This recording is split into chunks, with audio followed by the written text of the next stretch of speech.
Hello everyone, नमस्कार मित्रांनो. स्वागत आहे तुमचं तुमच्या लाडक्या एज्युकेशनल चॅनलमध्ये, आवडत्या एज्युकेशनल चॅनलमध्ये, ज्याचं नाव आहे श्री शिंदे क्लासेस बारामती. तर मित्रांनो, आज आपण इयत्ता 11वी फिजिक्सचा chapter number 1 units and its मेजरमेंटचा पार्ट 3 पाहणार आहोत.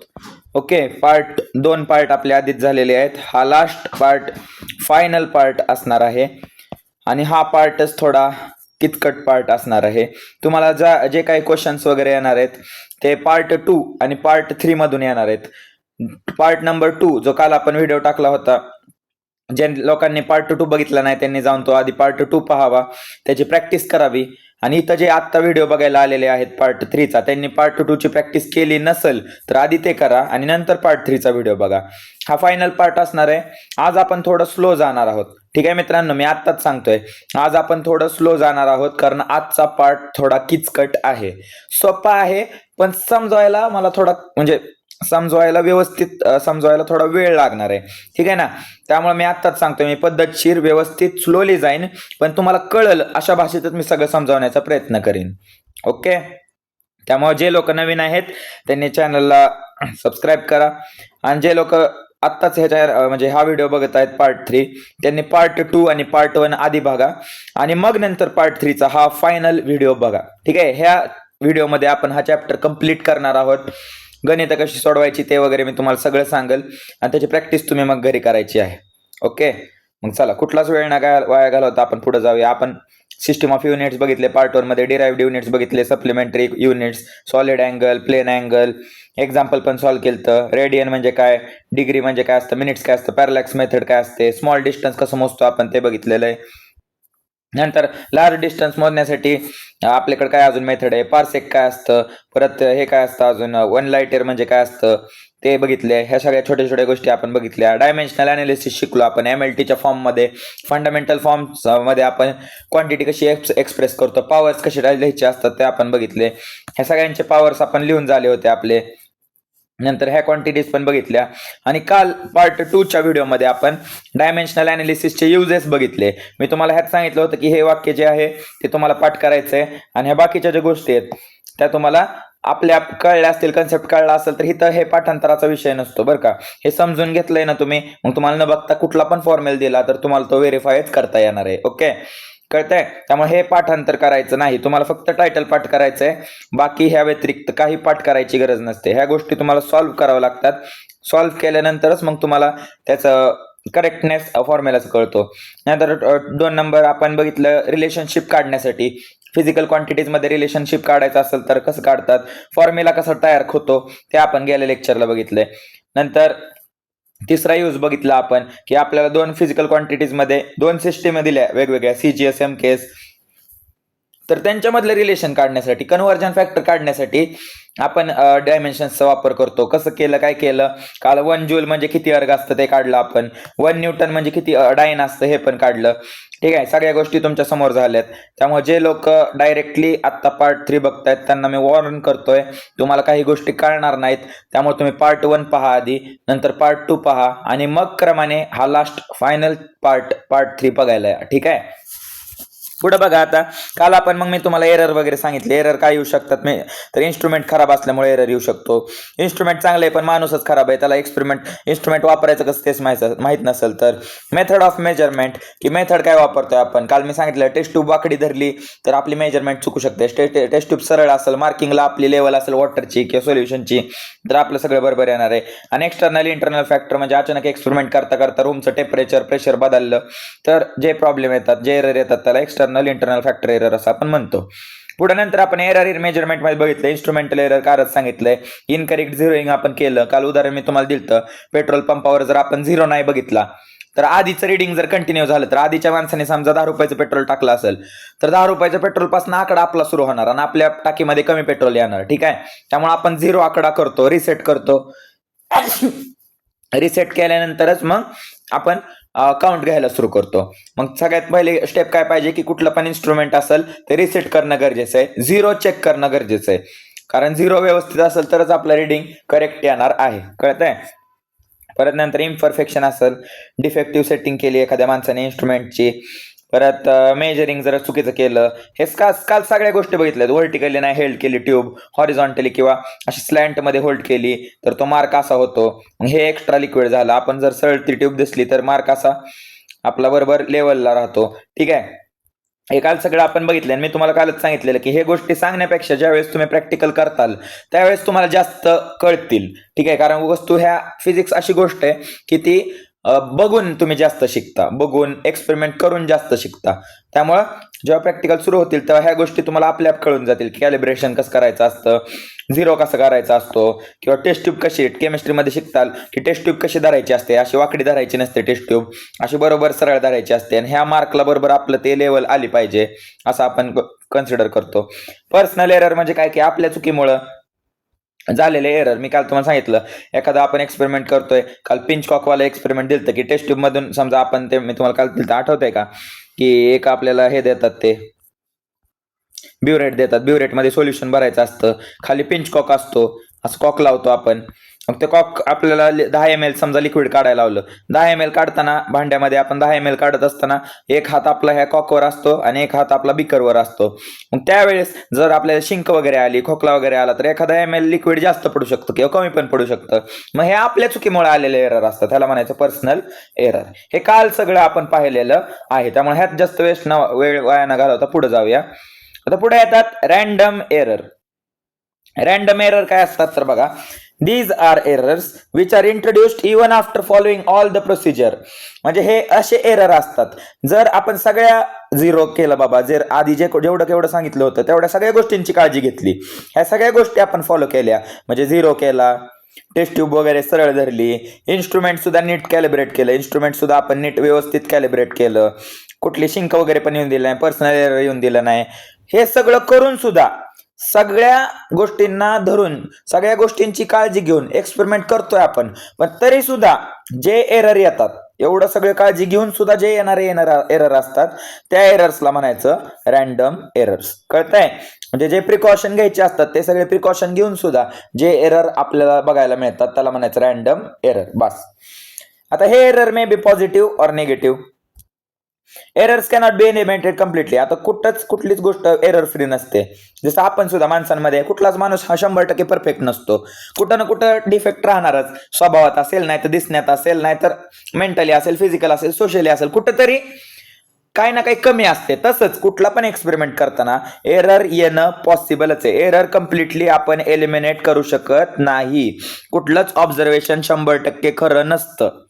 कळतंय? पण आपण मग काय करायचं तर एरर आपण मिनिमाइज करू शकतो. ठीक आहे, 100% एरर येण्यापेक्षा 1% एरर आपण आणू शकतो. ठीक आहे, म्हणजे एरर जे येतात, अडचणी येतात, अडचणी आपण संपू शकत नाही, पण अडचणी आपण कमी करू शकतो. कळतंय का मित्रांनो? ते कमी कसं करायचं तर त्याचा उपाय त्यांनी दिलाय. कमी कसं करायचं तर रिपीटेड ऑब्झर्वेशन घ्यायचं. काय करायचं? Repeated observation. म्हणजे मला जर एखादा अंतर मोजायला लावलं समजा, किंवा कुठला पण एक्सपेरिमेंट करायला लावला तर त्याचं मी ऑब्झर्वेशन एकदा रिडिंग नाही घेणार, एकदा घेणार, दोनदा घेणार, तीनदा घेणार, चारदा घेणार, पाचदा, जेवढा वेळा मला वाटतंय तेवढा वेळ मी घेणार. मग मी काय करणार, ह्या सगळ्यांचं ऍव्हरेज काढणार. काय काढणार? ऍव्हरेज काढणार. आणि जे मग ऍव्हरेज काढल्यानंतर येईल ते असणार माझं फायनल रिडिंग. कळतंय? म्हणजे जसं की समजा मी म्हणलं की, तुम्हाला म्हणलं मी समजा की मी 1 तारखेला टेस्ट घेतो आणि मी म्हणतोय 1 तारखेला घ्यायची, तुम्ही म्हणताय 3 तारखेला घ्यायची, तर मी एका पॉइंटला काय म्हणणार, तुम्ही 3 वरच आडलेत, मी 1 वरच आडलोय. मग आपण काय म्हणतो, माझं नको तुझं नको, मध्ये काय 2, मग आपण 2 तारखेला टेस्ट घेऊ. मग तसंच आहे हे की भरपूर रिडिंग घ्यायचे. आपण काय केलं आता ऍव्हरेजच काढलं ना, 1 + 3 divided by 2 observe divided by 2 केलं, 4/2 उत्तर आलं 2, म्हणजे 2 तारीख आपली फायनल झाली. तसंच इथं काय करतोय आपण, मल्टिपल रिडिंग घेतोय, भरपूर रिडिंग घ्यायच्या, त्या सगळ्यांची काय करायची, ऍडिशन करायची. आपण नंबर ऑफ ऑब्झर्वेशन किती घेतले, समजा 5 वेळा रिडिंग घेतली तर डिवाइड बाय 5 करणार, जे उत्तर येईल ते असणार आपलं फायनल रिडिंग. समजा 3 ऑब्झर्वेशन घेतले तुम्ही, ठीक आहे, 3 नंबर घेतले, 3 वेळा रिडिंग घेतलं, डिवाइड बाय 3 करणार, जो नंबर येईल ते असणार आपलं फायनल ऑब्झर्वेशन. कळतंय तुम्हाला? नक्की? चलो मग आता मग ह्यातनं तुम्हाला एक गोष्ट कळते की एरर आपल्याला कम्प्लिटली एलिमिनेट करता येतो का? नाही. पण एरर काय करता येतो? मिनिमाइज करता येतो. एरर आपल्याला कमी करता येईल. एरर कसं कमी करायचा?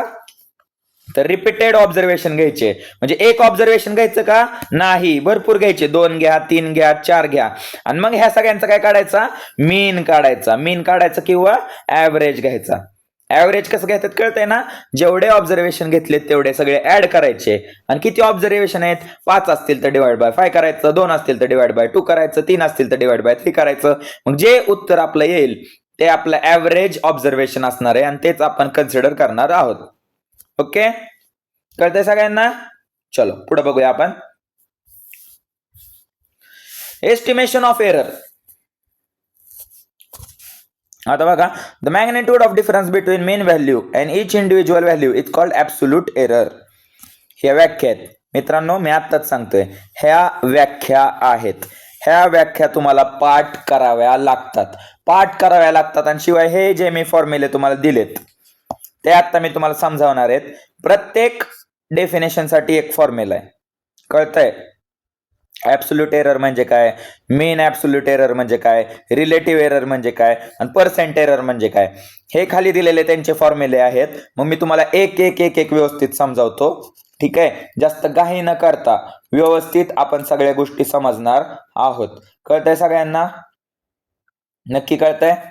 चलो आता पुढे जाऊया आपण. ठीक आहे, पहिलं जे तुम्हाला दिसतंय, पहिलं काय म्हणतात ते ऍब्सोल्यूट एरर म्हणजे काय.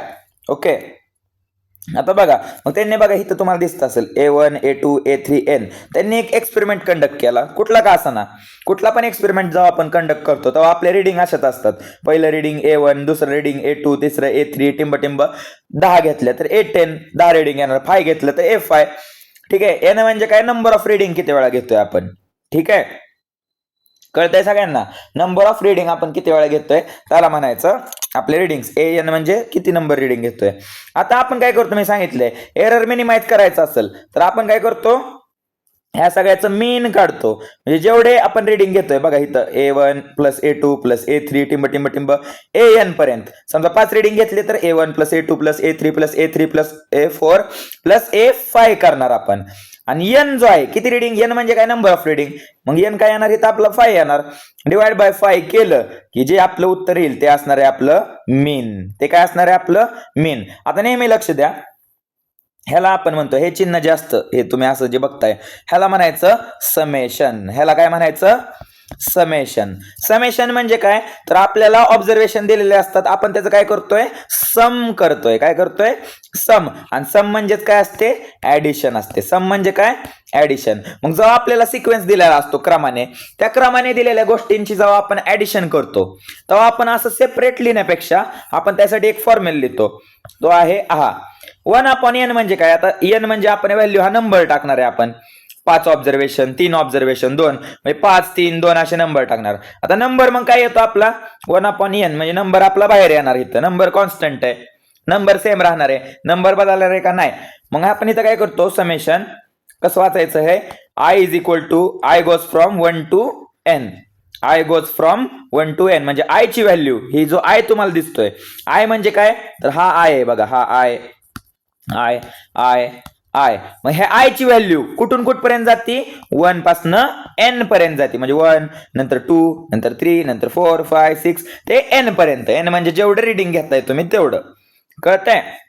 म्हणजे समजा मी जर, आणि AI बघा, ओके, तर AI दिलंय, AI म्हणजे इथं व्हॅल्यू टाकतोय आपण, I goes from 1 to n. म्हणजे A ची व्हॅल्यू एकदा 1 असणार, एकदा 2 असणार, एकदा 3 असणार, एकदा 4. आणि ह्या सगळ्यांचं आपण काय करतोय, समेशन करतोय. समेशन म्हणजे काय, सम करतोय म्हणजे ऍडिशन करतोय. कळतंय सगळ्यांना? कळतंय का नाही काय हे. मग जो कॉन्स्टंट असतो, आता इथं कॉन्स्टंट आपला 1/5 n, 5 रिडिंग घेतले, n ची व्हॅल्यू समजा 5 आहे म्हणलं आपण. ठीक आहे, हे रब करतो मी एकदा. समजा आपण अशा रिडिंग घेतल्या, समजा मी 3 रिडिंग घेतोय मित्रांनो, बरं का. समजा मी किती रिडिंग घेतोय, 3. मग n ची व्हॅल्यू काय होणार, 3 होणार. मग ह्याला तुम्ही कसं लिहिणार, 1/3. हा नंबर आहे, नंबर कधी बदलणार आहे का नाही, त्यामुळे आपण हा बाहेर घेतला. आपण A मीन काढतोय ना, A मीन काढतोय समजा आपण, इज इक्वल टू 1/3. समेशन टाकणार, A ची व्हॅल्यू मी I घेतो. I आता कुठून कुठपर्यंत जातोय, I goes from 1 to, reading किती आहे, n ची व्हॅल्यू किती, 3, 1 to 3. कळलं का हे कसं लिहितात. म्हणजे इथं मी काय करणार, A1 I ची व्हॅल्यू 1 टाकणार आधी, मग I1 नंतर काय, A2 आणि कुठपर्यंत घ्यायची मी 3 पर्यंत घ्यायची प्लस A3 डिवायडेड बाय ह्या तिघांचं जे सम येईल ते मी इथं लिहिणार आणि इंटू पुढे हा तुम्हाला माहिती आहे पुढे इंटू आन्सर इथं येणार आपलं इंटू 1/3 तर आहेच. मग ते आपल्या कट वगैरे होईल जे काय आन्सर येईल ते आपलं असणार आहे ए मीन. कळतंय तुम्हाला? कळतंय का? ओके. त्यामुळे हे जे आपलं दिलेलं आहे ते अशा प्रकारे अरिथमेटिक मीन काढायचं असतं. हा फॉर्म्युला सगळ्यांनी लक्षात ठेवा. ओके. सोपा फॉर्म्युला आहे, काही अवघड नाही. नंबर ऑफ ऑब्झर्वेशन दिलेले असतात. मीन कसं काढायचं त्यासाठी हा फॉर्म्युला आहे. हा फॉर्म्युला कसा आहे सगळ्यांना कळलं? समजा आता अजून एकदा समजा मी 10 ऑब्झर्वेशन घेतले. 10 ऑब्झर्वेशन म्हणजे एनची व्हॅल्यू किती झाली? 10 झाली. थोडक्यात एनची व्हॅल्यू किती झाली? 10. मग ए मीन काय काढणार मी? A mean is equal to I 1 upon एनची व्हॅल्यू किती? ऑब्झर्वेशन किती? 10 समेशन ए ची व्हॅल्यू समजा आय. हा ओके. ए थांबा एक मिनिट मित्रांनो. ए आय कुठून कुठपर्यंत जातोय? 1 पासून एन. एन म्हणजे काय? I goes from 1 to N. 1 to N म्हणजे किती आपला? 10 ऑब्झर्वेशन जातोय ना. म्हणजे इथं काय करणार आपण? 1/10 आणि इथं काय करणार तुम्ही? Into A1 plus A2 plus A3 कुठपर्यंत जाणार मित्रांनो? आपण dot dot dot dot A10 पर्यंत जाणार. ह्याचं सम आणि हे डिवाइड होणार आणि मग आपल्याला जे आन्सर मिळेल ते काय असणार आहे? आपलं अरिथमेटिक मीन असणार आहे. कळतंय सगळ्यांना? मग अरिथमेटिक मीन कसं काढायचं? हे आपलं इंडिव्हिज्युअल ऑब्झर्वेशन आहे. ह्या सगळ्यांची ऍडिशन करतोय आपण, ऍव्हरेज काढतोय आणि तेच ऍव्हरेज म्हणजे तेच मीन म्हणजे आपलं अरिथमेटिक मीन आहे. कळलं अरिथमेटिक मीन काय असतं? कसं काढायचं कळलं? ओके. चलो पुढं. आता हे जे तुम्हाला दिसतंय डेल्टा A1 काय म्हणतोय आपण ह्याला? Delta A1. ट्रायंगलचा अर्थ असतो डेल्टा. काय म्हणायचं त्याला? डेल्टा. आता ह्या डेल्टाला आपण म्हणतो ऍब्सोल्यूट एरर. ह्याला काय म्हणायचा? Absolute error. बघा पहिल्यांदा दिले. आता पहिली डेफिनेशन नीट बघा. मॅग्निट्यूड. मॅग्निट्यूड म्हणजे काय? थोडक्यात एक व्हॅल्यू. Magnitude of difference. डिफरन्सचा अर्थ असतो सबट्रॅक्शन. सबट्रॅक्शन म्हणजे वजाबाकी. मग वजाबाकी करायची अशी व्हॅल्यू जी वजाबाकी करून येते. कुणाची वजाबाकी करून येते बाबा? मीन व्हॅल्यू. मीन व्हॅल्यू म्हणजे काय? तर हे दिसतंय ए मीन. ए मीन म्हणजे मीन व्हॅल्यू म्हणजे जे आपण टोटल ऍव्हरेज काढले ते त्यातून जर आपण इच इंडिव्हिज्युअल व्हॅल्यू त्यातून जर प्रत्येक व्हॅल्यू ही व्हॅल्यू एकदा ही व्हॅल्यू एकदा ही व्हॅल्यू एकदा टिंब टिंब टिंब पासून एन पर्यंत प्रत्येक व्हॅल्यू जर वजा केली तर जे उत्तर येणार आहे त्याला आपण म्हणतो ऍब्सोल्यूट एरर. त्याला काय म्हणायचं? ऍब्सोल्यूट एरर असं म्हणायचं. कळतंय? म्हणजे तेवढ्या फरकाचा एरर आपला येतोय, तेवढं जे गॅप आहे त्या गॅपला एरर म्हणायचं. कळतंय? म्हणजे जर माझं उत्तर आलं समजा जर माझं उत्तर आलं ऍव्हरेज आलं 18, मीन आलं ए मीन आलं 18 आणि माझं पहिलं ऑब्झर्वेशन होतं A1. पहिलं ऑब्झर्वेशन काय होतं माझं? समजा असेल ते 17.9 असेल 17.9 असेल समजा किंवा 17.5 धरा तुमच्या कॅल्क्युलेशन साठी 17.5 धरा.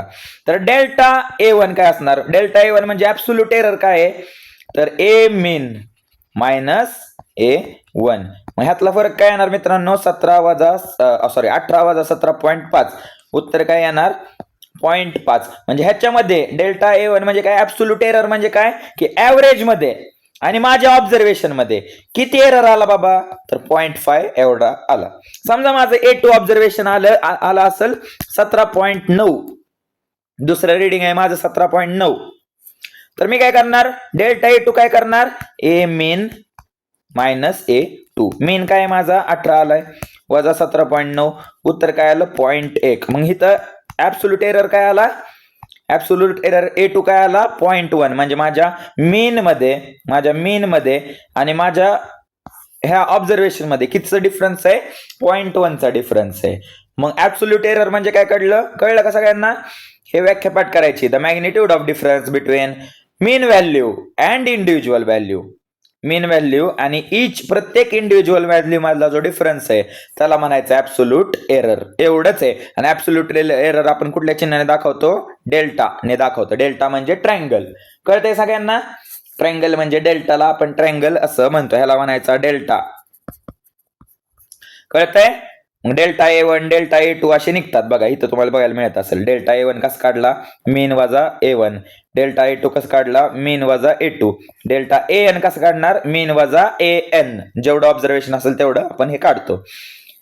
आता ह्या सगळे डेल्टा जेवढे येतात त्या सगळ्यांचा जर मीन काढला, जेवढे केवढे डेल्टा येत आहेत त्या सगळ्यांचा जर मीन काढला, काय काढला, मीन काढला, तर ह्याला म्हणायचं, ह्याला काय म्हणत होतो आपण, मीन एरर है ना. ह्याला काय म्हणत होतो, अरिथमॅटिक मीन किंवा मीन एरर म्हणत होतो.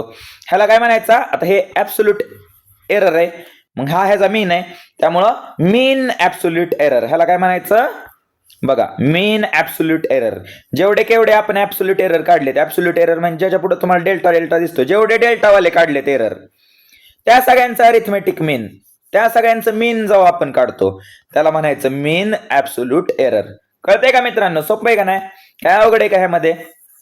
बघा डेल्टा काढला आपण, डेल्टा मध्ये मग जे येणार ते आपलं असणार आहे मीन ऍब्सोल्यूट एरर. आता ह्याचा फॉर्म्युला कसा येणार बघा मित्रांनो, आपण इथं काय करतोय, delta A1 plus delta delta A2 plus टिंब टिंब टिंब काय कुठपर्यंत जातोय, डेल्टा AN पर्यंत जातोय.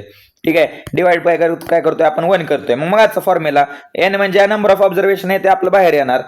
समेशन घेतोय आपण, कुठून घेतोय, I goes from 1 to n, आणि इथं काय लिहायचं आता, फक्त डेल्टा A आय लिहायचा. काय लिहायचं, डेल्टा A आय. त्यामुळे मीन ऍब्सोल्यूट एररचा फॉर्म्युला कसा आला बघा, दिसतंय, अवघड आहे का काय. कॉन्स्टंट फक्त बाहेर घ्यायचा, जो नंबर आहे आपला कॉन्स्टंट, ऑब्झर्वेशन तर फिक्स राहणार आहे, नाही तर एन नंबर फिक्स राहणार आहे. 5 घेतले समजा, ठीक आहे, तुम्हाला उदाहरण घेऊन सांगतो. समजा मी 5 ऑब्झर्वेशन घेतले, म्हणजे यांची व्हॅल्यू काय झाली, 5 झाली. मग काय लिहिणार, 1/5 summation I goes from 1 to n, म्हणजे I goes from 1 to 5 delta A I. Delta A I म्हणजेच काय होणार, 1/5 तसं राहणार इंटू, ह्यालाच कसं लिहिणार आपण, delta A1 plus delta A2 plus delta A3 plus delta A4 plus delta A5 झालं.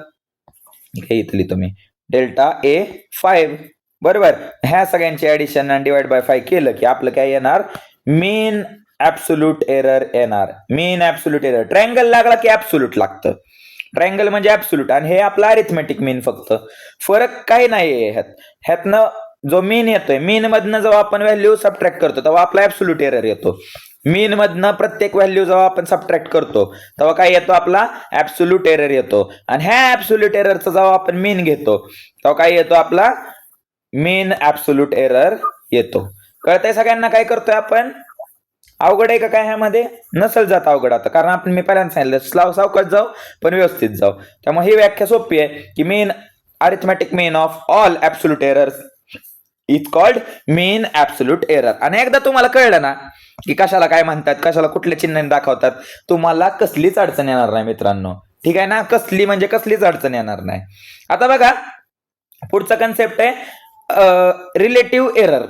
आता रिलेटिव्ह एरर म्हणजे काय, तर रेशिओ आहे हा. रेशिओ म्हणजे भागाकार, डिव्हिजन करतोय आपण, भागाकार करतोय. कोणाचा भागाकार करायचा, मीन ऍब्सोल्यूट एरर जो आलाय टू अरिथमॅटिक मीन व्हॅल्यू, म्हणजे मीन व्हॅल्यू जी आली आहे इथं बघा काढलेली मीन व्हॅल्यू भागिले ऍब्सोल्यूट मीन व्हॅल्यू भागिले मीन व्हॅल्यू, ह्याला म्हणायचं रिलेटिव्ह एरर. म्हणजे इथं जी व्हॅल्यू आली आहे डिवाइड करायची त्याला ह्या व्हॅल्यूने, की मग जी व्हॅल्यू येईल त्याला म्हणायचं रिलेटिव्ह एरर.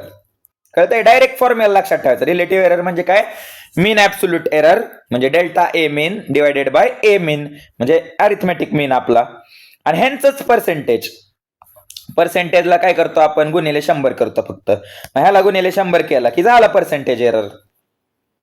काय आहे का अवघड मित्रांनो ह्यात, सांगा बरं, काय अवघड आहे का, नाही. दिसायला फक्त हे थोडं भयानक दिसतंय पण त्या पलीकडे काही नाहीये. कळतंय, त्यामुळे गोष्टी हाताने अवघड करून घेऊ नका, सोप्या आहेत गोष्टी, त्यांना सोपच राहू द्या. तुम्हाला फक्त काय करायचंय, मी म्हणलं की तुम्हाला ह्या सगळ्यांचं एकदा फक्त डेफिनेशन पाठ करायची. डेफिनेशन पाठ झाली की फॉर्म्युला एकदा बघा, आपल्या आप सगळं पाठ होईल. कळतंय, मग सोडवायचं एखादं एक्झाम्पल.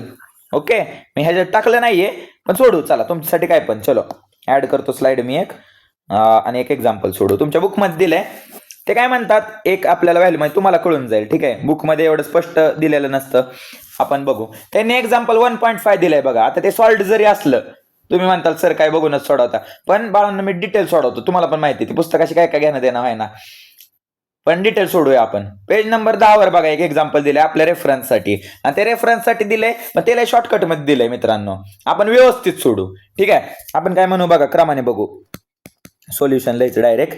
आपलं पहिलं रिडिंग काय दिलंय, A1 कन्सिडर करू आपण. A1 किती दिलंय आपल्याला, 5.63 मीटर दिलाय. तुम्ही पण सोडवताना असंच सोडवायचं एक्झाममध्ये. A2 किती दिलाय 5.54 मीटर दिलाय.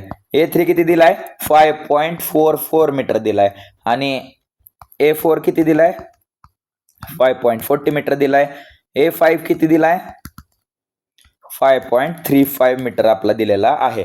काय काढायचंय म्हणतात ते मोस्ट प्रोबॅबल व्हॅल्यू, म्हणजे ह्यात आपल्याला मीन काढायचा आहे, मीन ऍब्सोल्यूट एरर काढायचा आहे, रिलेटिव्ह पर्सेंट सगळंच काढायचंय. म्हणजे मग चलो आता ह्या सगळ्यांना आपण ह्या सगळ्यांपैकी एक व्हॅल्यू घेणार आहे का कुठली नाही, आपण काय काढणार पहिल्या ह्या सगळ्यांचं मीन काढणार. काय काढायचं पहिल्यांदा आपण मीन. मग ए मीन फॉर्म्युला काय होता 1/n summation I goes from 1 to n आणि इथं काय व्हॅल्यू ए आय. मग एन नंबर ऑफ ऑब्झर्वेशन किती घेतलेत आपण बघा 1 2 3 4 5 आहे, म्हणजे एन ची व्हॅल्यू काय झाली 1/5. समेशन आय ची व्हॅल्यू काय होणार 1 to 5 जाणार आणि ए आपला आय आहे तसा. मग चला ह्याला सॉल्व्ह करा 1/5 इंटू इथं काय होणार आता सम घ्यायचं सगळ्यांचं, म्हणजे A1 plus A2 plus A3 plus A4 plus A5 ह्या सगळ्यांची ऍडिशन करायची, व्हॅल्यू टाकायच्या. मग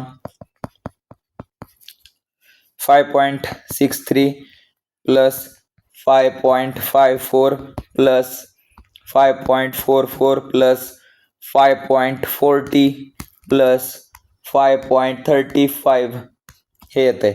आता ह्या सगळ्यांची ऍडिशन करा. ऍडिशन करताय का करू? चला करू तुमच्या समोरच.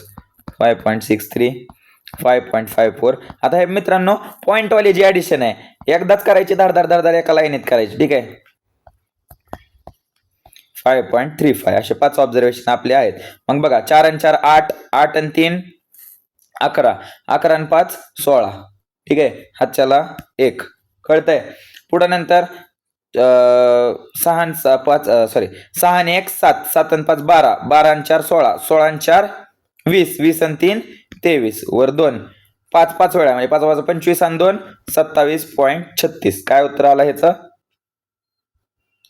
27. बरोबर आहे ना. 5 5 5 वेळा ना 1 2 3 4 5 5 5 25 आणि 2 27.36 आला. याला आपण डिवाइड करतो 5 ने. ठीक आहे ह्याला काय डिवाइड करतो 5 ने डिवाइड करतो आपण. मग 5 ने डिवाइड केलं 5 5 चा काय येतं 25 येतं है ना. भागाकार लावूया आपण ह्याचा 23 येतं. 5 4 चा काय येणार 20 येणार 36 येणार. 5 7 चा 35 1 येणार. मग पॉइंट आपण घेतो ना मग 0 येणार. 5 2 10. आता इथं किती अंकाने इथं आपण पॉइंट दिलाय बघा. इथं किती पॉइंट किती आकड्यानंतर आहे 2 पॉइंट नंतर आहे 2 आकड्यानंतर पॉइंट आहे. मग इथं पण 1 2 आणि इथं पॉइंट द्यायचा. म्हणजे उत्तर काय आलं आपलं 5.472 मीटर असं आलेलं आहे. डिटेल एकदम डिटेल सोडवलं. कुठल्याच युट्यूब चॅनलला एवढं डिटेल बघायला मिळणार नाही तुम्हाला. कळतंय का. असं सॉल्ड एक्झाम्पल डायरेक्ट तोंडपाठ कोणी सांगतं, पण मी तुमच्या समोर सगळं सोडवलेलं आहे. मग बघा आपले मेन व्हॅल्यू काय आली. मग सरळ सरळ लिहून घेऊया. ए मेन काय आला आपला 5.472 आलेला आहे. कळतंय. आणि ह्याचं युनिट पण देऊन आपण. ह्याचं युनिट काय आहे मीटर. युनिटला मार्क असतात मित्रांनो फिजिक्स मध्ये. आता आपल्याला काय काढायचं आहे ऍब्सोल्यूट एरर करायचं. काय काढायचं आहे ऍब्सोल्यूट एरर काढायचं. ऍब्सोल्यूट एरर म्हणजे काय डेल्टा ए काढायचं आहे. Delta A. मग डेल्टा ए साठी फॉर्म्युला काय आहे आपल्याकडं डेल्टा ए आय साठी फॉर्म्युला काय आहे ए मीन. आपण काय केलं होतं आपण ए आय करत होतो. मग काय काढू आपण डेल्टा A1 काढूया. चला डेल्टा A1 ए मीन किती आला आपला 5.472 आणि A1 किती आपला 5.63 आलाय. ठीक आहे थांबा 1 मिनिट. इथं काय केलं आपण delta A mean minus A1 केलाय. ठीक आहे A1 आपला 5.63 आहे. 5.472 हा आपला काय आला मीन आला. बुक मध्ये त्यांनी तुम्हाला बघायला मिळत असेल 5.472 हा जो नंबर आहे तो त्यांनी नंतर घेतलाय मित्रांनो. ठीक आहे हा जो नंबर आहे ते त्यांनी काय घेतलाय नंतर घेतलाय. 5.6 किती आहे 5.63. मग असं काढून घ्यायचं डेल्टा A2 म्हणजे काय 5.472 मायनस 5.54. ओके.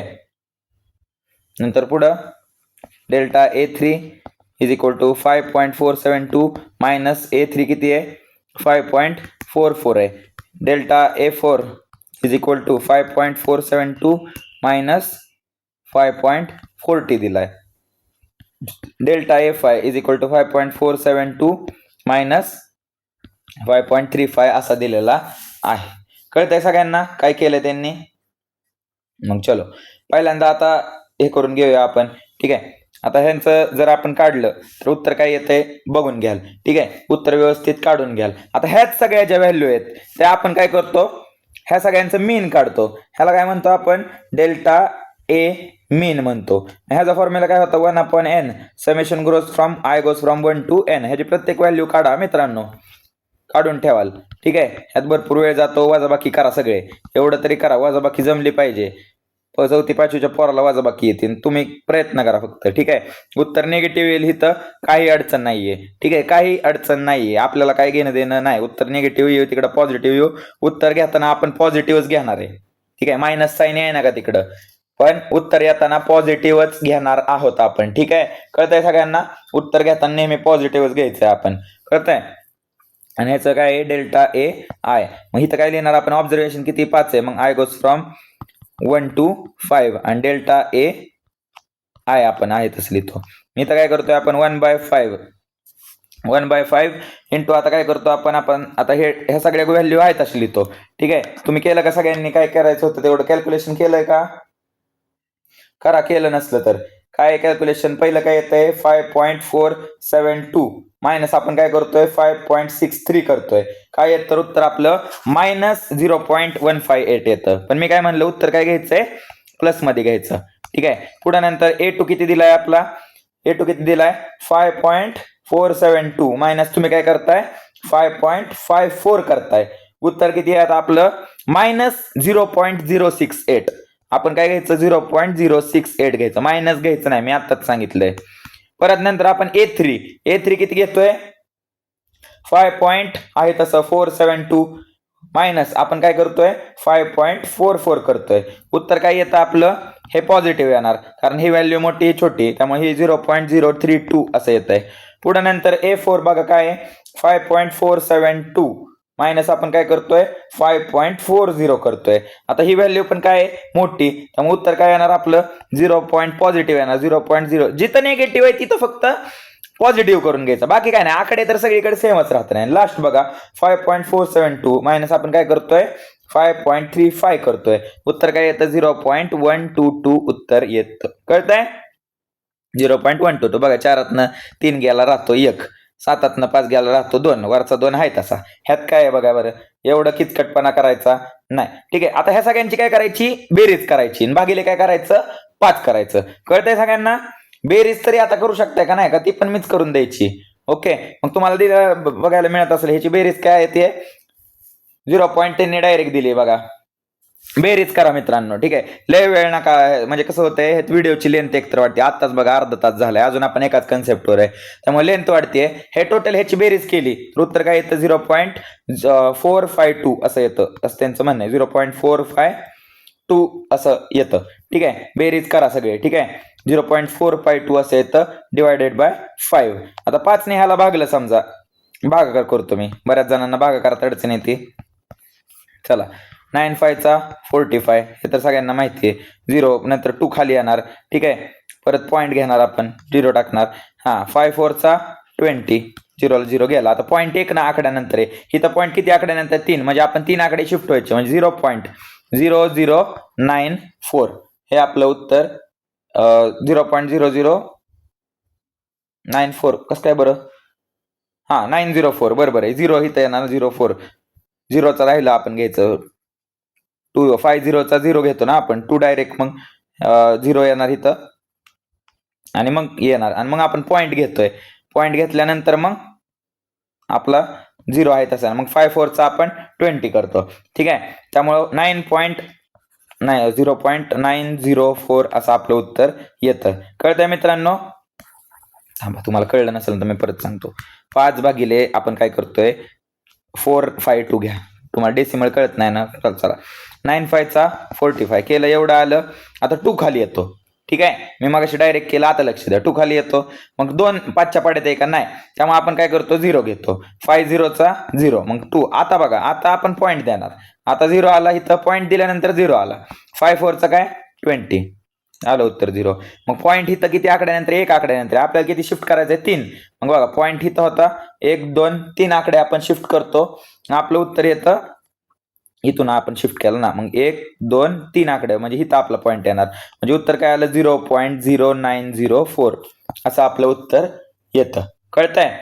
0.0904 आणि याचं युनिट द्यायचं मीटर. मग आपलं फायनल उत्तर लिहायचं डेल्टा ए मीन काय येतंय? 0.0904 मीटर एवढं येतंय. आता आपल्याला काय काढायचंय? रिलेटिव्ह एरर काढायचा आहे. रिलेटिव्ह एररचा फॉर्म्युला माहिती आहे, डेल्टा ए मीन आपण काय करतो? आपण ए मीन करतो. डेल्टा ए मीन किती आलाय? 0.0904 अपॉन ए मीन किती आलाय? बघा ए मीन किती आलाय? 5.472 आलाय. 5.472 आलाय. आता काय करा मित्रांनो, खाली 3 आकड्यानंतर पॉईंट किती, पॉईंट नंतर किती आकडे? 3. वर किती आकडे? 4. पॉईंट कॅन्सल होतात. मग आपण कसं होतात बघा, 90.4 अपॉन 5472. बघा काय केलं, थांबा तुम्हाला कळलं नसेल.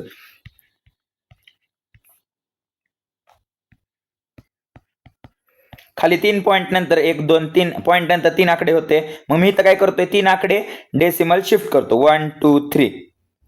डेसिमल निघून जातोय 3 आकड्यानंतर. मग डेसिमल कुठे येणार? इथं येणार 90.4. आता हे घालवण्यासाठी आपण काय करूया? दोन्ही साईडला 10 ने मल्टिप्लाय आणि डिवाइड करूया. कळतंय? 10 म्हणजे हे केलं समजा आपण, हे लिहिलं तर काय बदललं का? आपण 10 to the power -1 लिहिलं तर काय चेंज केलं का? काहीच नाही केलं. पॉवर सगळ्यांना कळते ना, 10 to the power -1 म्हणजे परत हेच तयार होणार आहे आपलं. आणि नंतर 5472 आपण आहे तसं लिहूया. आता 2 ने भाग लावायचा सरळ सरळ. 2 4 चा 8, हातच्याला 1 येणार 10, बे पंचे 10, बे दुने 4. एवढं केलं की परत एकदा 2 ने खाली खाली भाग लावायचा. 2 2 चा 4, खाली 1 येतो, 14 येतो. म्हणजे 2 7 चा 14, 0 येतो. खाली 7 येणार. आता 7 आहे का पाड्यामध्ये? मग 2 3 चा 6, 7 मधनं 6 गेले, राहिले 1, 12 येतो. 2 6 चा 12 इंटू 10 to the power -1. ह्याला असंच भाग लावत जायचं. 2 ने भाग लावा परत एकदा. चला, 2 2 चा 4, 2 2 चा 4, 2 6 चा 12. ओके. आणि खाली लावा 2 1 चा 2, 2 3 चा 6, हातच्याला 1 येणार, खाली 1 येणार, 13 येणार. म्हणजे बेसख 12, खाली परत 1 येणार, बे 8 16, 10 to the power -1 आहे तसं. परत 2 ने भाग लावा. चला, बे 1 बे बे 1 बे, बे 3 6, 10 to the power -1. परत 2 ने लावा. 2 6 चा 12, हातच्याला 1, 2 8 चा 16, 2 4 चा 8. ओके. आता इथं बघा, इथं 3 आलाय, इथं 4 आलाय. आता ह्या दोन्ही गोष्टी 3 आणि 4 एकमेकाच्या पाड्यात येत नाही. ह्याचा एंड बघा, इथं शेवटीला युनिट डिजिट काय 3 आणि 4 आहे. आता इथं काय काम आपलं होऊ शकत नाही. मग इथं सरळ सरळ काय करायचा? भागाकार करायचा. आपला भागाकार केला तर आपला रिलेटिव्ह एरर काय येतो? 0.017 असा येतो. काय येतो रिलेटिव्ह एरर? 0.017 असा येतो. आता हे गणित लॉग बुक तुम्ही शिकलाय, ठीक आहे? लॉग बुक शिकला असताल, लॉग बुकने सॉल्व्ह करा. कॅल्क्युलेटर तर तुम्हाला वापरून देणार नाही कोण, बरोबर आहे ना? कॅल्क्युलेटर आपल्याला वापरायला देत नाही. आपल्याला काय असतं? लॉग बुक असतं. लॉग बुक जर तुम्ही वापरलं, लॉग बुक वापरलं तर तुमचं उत्तर व्यवस्थित येणार आहे. त्यामुळे लॉग बुक वापरा. लॉग बुक वापरलं की उत्तर 0.017 मीटर असं येतं, ठीक आहे? 0.017 मीटर आलं की नंतर आता हे रिलेटिव्ह एरर आला. ह्यालाच तुम्ही जेव्हा 100 ने मल्टिप्लाय करताल तेव्हा काय येणार? 100 ने मल्टिप्लाय केलं म्हणजे उत्तर काय आलं? 1.7% आलं. हा काय झाला? आपला पर्सेंट एरर झाला. हा काय आला? आपला पर्सेंट एरर आला. म्हणजे बघा, टॉप टू बॉटम आपण सगळं मीन एरर काढलाय. मीन एरर कसा काढला मी सांगितलं. ऍब्सोल्यूट एरर कसा काढला सांगितलं. वजाबाकी किती आली बघा, प्रत्येकाची वजाबाकी इथं लिहिलेली आपण आहे. ओके, काही स्किप केलेलं नाही. डायरेक्ट भागाकार वगैरे सगळं करून इथं आपण डेल्टा मीन काढला, ऍब्सोल्यूट एरर. नंतर डेल्टा मीन काढल्यानंतर रिलेटिव्ह एरर काय असतं? ऍब्सोल्यूट मीन अपॉन मीन. हे दोन्ही केलं की आपलं उत्तर येतं हे 0.017. आणि ह्याला 100 ने मल्टिप्लाय केलं की याचं आपलं पर्सेंटेज एरर. फॉर्म्युला बघा, सगळे इथं फॉर्म्युले आहेत. त्यामुळे तुम्हाला मेन म्हणजे काय, आता हे सगळं एवढं रामायण का केलं आपण? कारण हे फॉर्म्युले तुम्हाला पाठ करायचे. पाठ करण्यापेक्षा आता लक्षात राहिले असतील मला असं वाटतंय. आणि हे नंतर डेफिनेशन आहेत त्यांच्या, ह्या फॉर्म्युल्यावरनच ह्या डेफिनेशन आपल्या पाठ होतील तुमच्या. सेपरेट असं पाठ करायची काही गरज नाहीये. कळतंय तुम्हाला? मग हे एवढं राहील लक्षात. काय झालं काय नाही, ह्याची गणित जी असतील एक्सरसाइज मध्ये ती एकदा न बघता सोडवण्याचा प्रयत्न करा. ठीक आहे. व्हिडिओ लेंथ जास्त मोठी होती त्यामुळं डिटेलमध्ये घेतलं तरी मी बऱ्यापैकी घेण्याचा प्रयत्न केलेला आहे. पण काही आता लॉग बुक वगैरे वापरून परत मी तुमच्या समोर लॉग शोधायचा. आता कॅल्क्युलेटर वापरू शकतो मी, पण ते नियमात बसत नाही आपल्या. मी कॅल्क्युलेटर वापरणार आणि तुम्ही लॉगनी कॅल्क्युलेशन करायचं. शेवटी तुम्हाला जी करायचंय ते करण्यालाच महत्व आहे ना. तुम्ही कॅल्क्युलेटर वापरू शकत नाही एक्झाम मध्ये, तुम्ही लॉग बुक वापरणार आहे. त्यामुळे इथं मी लॉग बुक वापरू शकत नाही, कारण वेळ भरपूर जाईल. मी लॉग काढणार, मग अँटी लॉग काढणार, मग ऍडिशन सबट्रॅक्शन सगळं करायचं, त्यात बराच वेळ जाईल. आत्ताच बघा 40 मिनिट झालेत. अजून आपली बघा 1 2 3 4 5 5 अजून स्लाइड राहिलेत. ठीक आहे. त्यामुळं छोट्या छोट्या गोष्टी ज्या असतात जिथं तुम्हाला अडचणी येऊ शकतात तिथं मी सोडवण्याचा प्रयत्न केलाय. पुस्तकापेक्षा तरी मी डिटेलच घेतले. ठीक आहे ना. त्यामुळे हे सोडवण्याचा प्रयत्न करा, तुमचं उत्तर येईल. कळतंय? चलो. आणि ह्या तुम्हाला एक गोष्ट सांगतो, फिजिक्समध्ये उत्तर जे असतं नेहमी ते अप्रॉक्स येतं. कसं येतं? अप्रॉक्स. म्हणजे 100% बरोबर उत्तर तुमचं येणार नाही. उत्तर असं थोडंफार वेगळं येऊ शकतं. म्हणजे जसं की इथं 1.7 आलंय, तुमचं उत्तर 1.69 असं येणार जर असं हे सोडवलं तर. आणि मग आपण ह्याला हे करतो, सिम्प्लिफाय करतो. आता 9 आकडा असल्यावर मग इकडच्या आकड्याला 1 ऍड होतो, म्हणजे 6 + 1 होणार 7. असं सिम्प्लिफाय करतो. त्यामुळे फिजिक्समध्ये सिम्प्लिफिकेशन तेवढं शिकून घ्या. ठीक आहे. सिम्प्लिफिकेशन तुम्हाला जमलं असेल, अंदाजे गोष्टी घेतो. समजा आपल्याला दिला असेल आता आकडा 2.359, तर ह्याला आपण काय लिहितो, 9च्या जो इकडचा लेफ्ट साइडचा जो आकडा आहे त्याला आपण काय लिहिणार, 2.36 असं लिहू शकतो. कळतंय? म्हणजे एक आकडा जर कमी करायचा असेल तर आपण इकडे अलीकडे काय करतो, एक आकडा वाढवतो, 1 ने एक आकडा वाढवतो. कळतंय? ह्याला म्हणतात सिम्प्लिफिकेशन. मग तुम्हाला फिजिक्समध्ये असं सिम्प्लिफिकेशन करावं लागतं. सिम्प्लिफिकेशनला आणि तुम्हाला असं कोण मार्क वगैरे काटत नाही. ठीक आहे. उत्तर अप्रॉक्सच आलं पाहिजे, अप्रॉक्स. कळतंय? 100% बरोबर उत्तर कोणाचंच येणार नाही. कळतंय? जर लॉग पहिल्यापासून टॉप टू बॉटम तुम्ही लॉग वापरला, इथपासून लॉग शेवटपर्यंत वापरला तर उत्तर तुमच्या सगळ्यांचं सेम येऊ शकतं. पण जर डायरेक्ट आता आपण जसं कॅल्क्युलेशन केलं तोंडी किंवा असं पेपर वर्कने, तर तुमचं अप्रॉक्स मध्येच उत्तर येणार, असं 1.69 समथिंग. मग तुम्ही सिम्प्लिफाय करायचं नंतर शेवटीला की 1.69 म्हणजेच 1.7च्या सरासरी असतं. कळतंय? सिम्प्लिफिकेशन शिकून घ्या. फिजिक्समध्ये आन्सर चुकत नाही. ठीक आहे. एक्झॅक्ट तेवढ्याला तेवढंच यावं असा नियम नसतो कुठं. तुम्हाला मार्क मिळतात, फक्त त्याचं सिम्प्लिफिकेशन तुम्हाला जमलं पाहिजे. आणि ते कसं करायचं ते पण मी आता तुम्हाला शिकवलंय. पुढे आता बघा, कॉम्बिनेशन ऑफ एरर म्हणजे काय असतात. आता कॉम्बिनेशन ऑफ एरर मध्ये बघा, सोप्या गोष्टीत, जास्त काय अवघड नाही. Error in sum and difference. When two quantities are added or subtracted, absolute error in the final result is the sum of absolute error in the individual quantities. आता हे लक्षात ठेवायचं की दोन क्वांटिटी जेव्हा आपण ऍड किंवा सबट्रॅक्ट करतो तेव्हा त्यांचा जे ऍब्सोल्यूट एरर येतो तो काय येतो, sum of absolute error in individual quantity. त्यांचा ऍब्सोल्यूट एरर म्हणजे त्या इंडिव्हिज्युअल क्वांटिटीचा जो ऍब्सोल्यूट एरर आहे त्याचं सम येतं.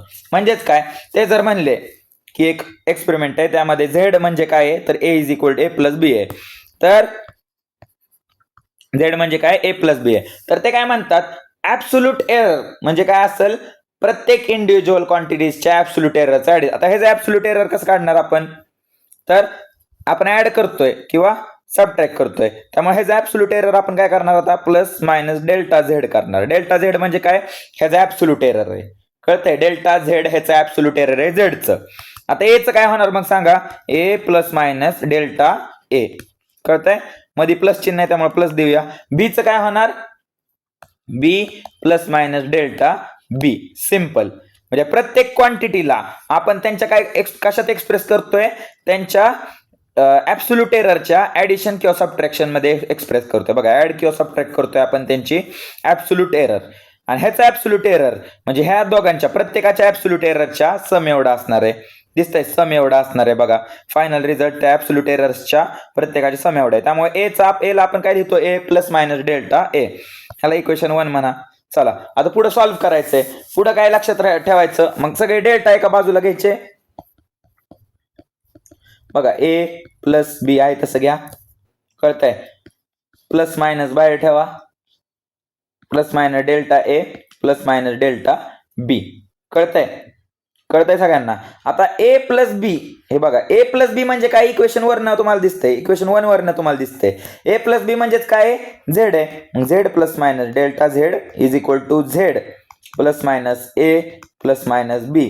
आता हिथं झेड आहे, हिथं पण झेड आहे. हा झेड जेव्हा इकडे येईल किंवा हा झेड जेव्हा इकडे येईल तेव्हा काय होणार, वजाबाकी होणार. म्हणजे हा झेड प्लस आहे बघा, हा झेड प्लस आहे, तिकडे गेल्यावर काय होणार, मायनस होणार. म्हणजे झेड मायनस झेड काय होणार, 0.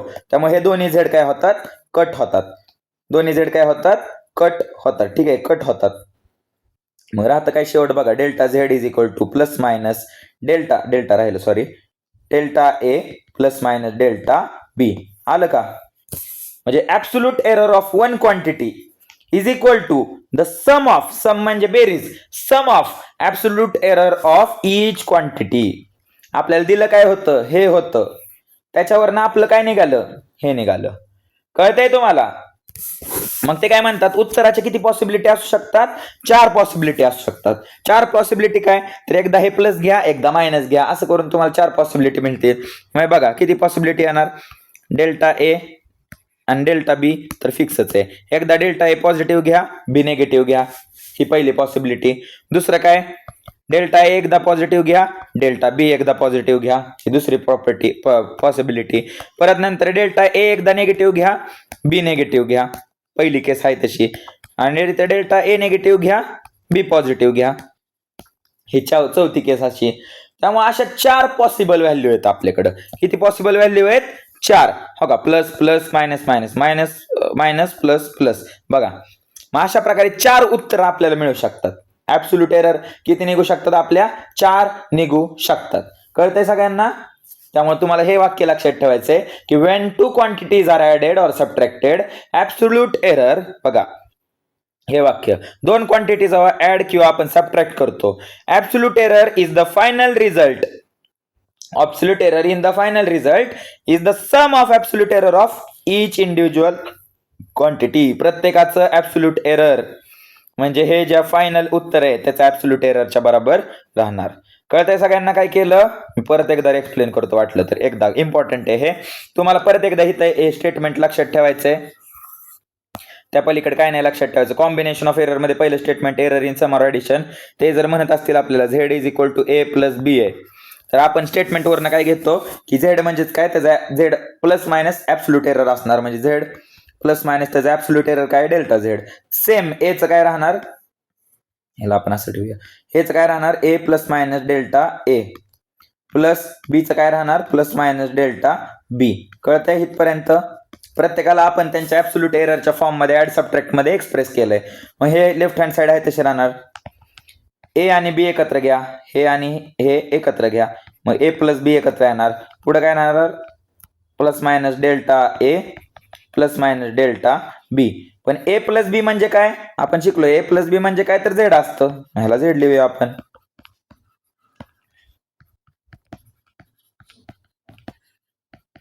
पहा मग हा झेड पॉझिटिव्ह आहे, हा झेड पॉझिटिव्ह आहे, हा इकडे आला काय किंवा हा तिकडे गेला काय, दोघं मायनसच होणार आहे. म्हणजे झेड मायनस झेड होणार आहे.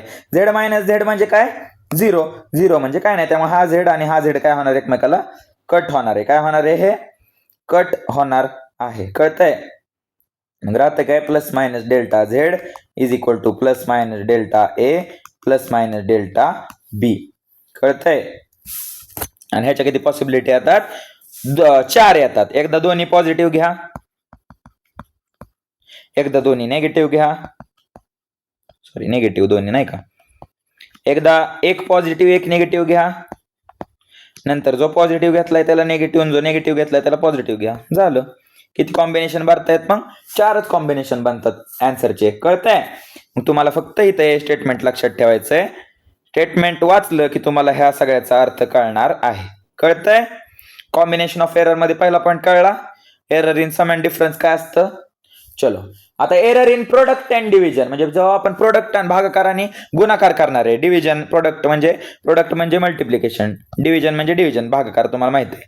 त्यावेळेस काय होणार, when 2 quantities are multiplied or divided, जेव्हा 2 क्वांटिटी आपण मल्टिप्लाइड किंवा डिवाइड करतोय, मॅक्झिमम रिलेटिव्ह एरर म्हणजे त्यांचा जो टोटल रिलेटिव्ह एरर येणार आहे इज द सम. जेव्हा आपण भागाकार करणार, गुणाकार करणार, तेव्हा आपण काय करायची, सम करायची त्यांच्या रिलेटिव्ह एररची. त्यांच्या रिलेटिव्ह एररचा भागाकार गुणाकार करायचा नाही.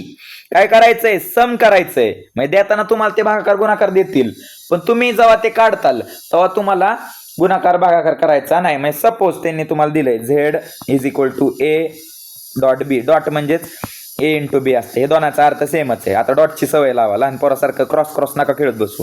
ठीक आहे, मग हे लक्षात ठेवा. हे दिलंय आपल्याला. मग ते काय म्हणतात की आता झेडला आपण मगाशी कसं एक्सप्रेस केलं तर Z plus minus delta Z.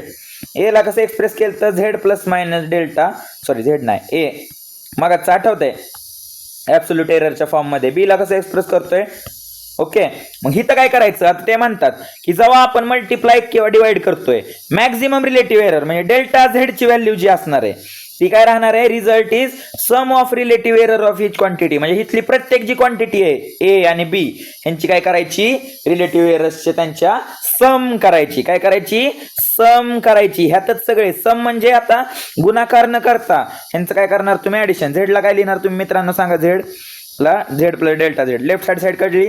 आता राईट हँड साइड बघा काय लिहिणार तुम्ही, ए ला काय लिहिणार, ए प्लस मायनस डेल्टा ए, ब्रॅकेट करा. आता काय म्हणतात ते इथं डॉट आहे. डॉट म्हणजे काय करतोय, गुणाकार करतोय. तर ते म्हणतात गुणाकार असेल किंवा भागाकार असेल त्यांच्या ऍब्सोल्यूट एररचं काय करायचं, सम करायचं. म्हणजे बेरीजच करायची. मग इथं येणार प्लस, काय येणार इथं, प्लस येणार. त्याच्या आधी आपण हे लिहू, आधी बी ला लिहून एक्सप्रेस करू ना. त्याच्या आधी बी एक्सप्रेस करायचं राहिलं आपलं. बी म्हणजे काय लिहिणार, प्लस मायनस डेल्टा बी. इथपर्यंत लिहिलं. मग ते म्हणतात की इथं काय करतो आपण, सम करतो. आता बघा काय करायचंय, आता ह्या ब्रॅकेट आधी सेपरेट करून घेऊ बघा. मग कॅन्सल आउट होतंय बघा, तुम्हाला कळून जाईल. कॅन्सल आउट काय होतंय, ए गुणिले बी काय होणार, ए बी. परत नंतर ए गुणिले डेल्टा बी, प्लस चिन्ह आहे ना मध्ये, मग काय होणार प्लस मायनस आहे. थांबा एक मिनिट, हे मी रफ करतो मग तुम्हाला कळत. क्रॉस मल्टिप्लाय करायचं. ठीक आहे, मग plus minus A delta B येणार. परत नंतर plus minus A delta A B, ह्याने ह्याचं मल्टिप्लिकेशन करा. आता ह्याने ह्याचं करायचं, plus minus delta A delta B. कळतंय, हे आलं. आता बघा नीट, आता बघा इथपर्यंत आलं. आता ह्याला काय करायचं, डिवायडिंग LHS बाय झेड. आता प्रत्येक क्वांटिटीला आपण काय करायचं, left hand side by Z ने मल्टिप्लाय डिवाइड करायचं आणि राईट हँड साइडला कशाने मल्टिप्लाय डिवाइड करायचं, ए बी ने डिवाइड करायचं. म्हणजे ह्या बाजूला कशाने डिवाइड करायचं, झेड ने करायचं, आणि ह्या बाजूला कशाने डिवाइड करायचं, ए बी ने करायचं. मग हे बघा Z plus minus delta Z upon Z केलं, अपॉन झेड केलं. थांबा एक मिनिट, हे नीट लिहूया आपण.